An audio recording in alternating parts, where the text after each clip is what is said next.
ഇഡലി സാമ്പാറിൻ്റെ കൂടെ നമ്മളൊരു തക്കാളി ചട്നിയും കൂടെ ഉണ്ടാക്കാൻ പോകും. തെറിച്ച് പോയ ഉള്ളിയൊക്കെ ഞാൻ തിരിച്ചെടുത്തിട്ടുണ്ട് കേട്ടോ. സവാള, തക്കാളി, പച്ചമുളക്, വെളുത്തുള്ളി, ഇത്രയും മതി കാര്യങ്ങൾ. എല്ലാവരെയും കൂടി കുനുകുനാന്ന് അരിഞ്ഞു കൂട്ടുക. 2 കൊച്ചുള്ളി കൂടി എടുത്തിട്ടുണ്ട് കേട്ടോ. അടുത്തത് സവാള ടകടകടകാന്ന് അരിയുന്ന കണ്ട.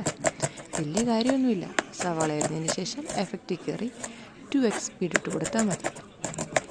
എത്ര സവാളയും സ്പീഡിൽ അരിയാം. അങ്ങനെ സവാള അരിഞ്ഞ ശേഷം തക്കാളിയിലേക്ക് കടക്കുന്നു. അത് വളരെ പെട്ടെന്നായിരുന്നു. 3 പാത്രത്തിലാക്കുന്നു. ചീനച്ചട്ടി എടുക്കുന്നു.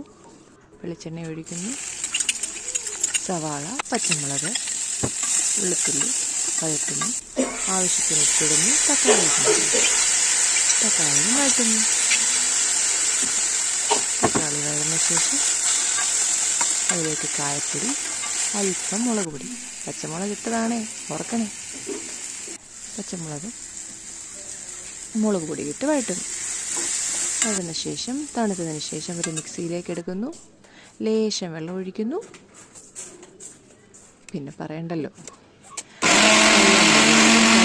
ചട്ടിയിൽ തന്നെ എണ്ണ ഒഴിച്ച് കടുകിട്ട് അല്പം ഉഴുന്നിട്ട് പൊട്ടിച്ച് നമ്മുടെ അരച്ച് വെച്ചിരിക്കുന്ന ചട്നി ഒഴിക്കുക.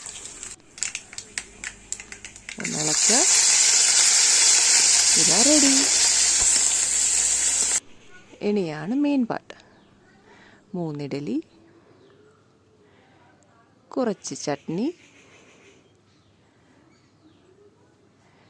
ശേഷം ഇഡലിയുടെ മെയിൻ ഫ്രണ്ട് സാമ്പാർ.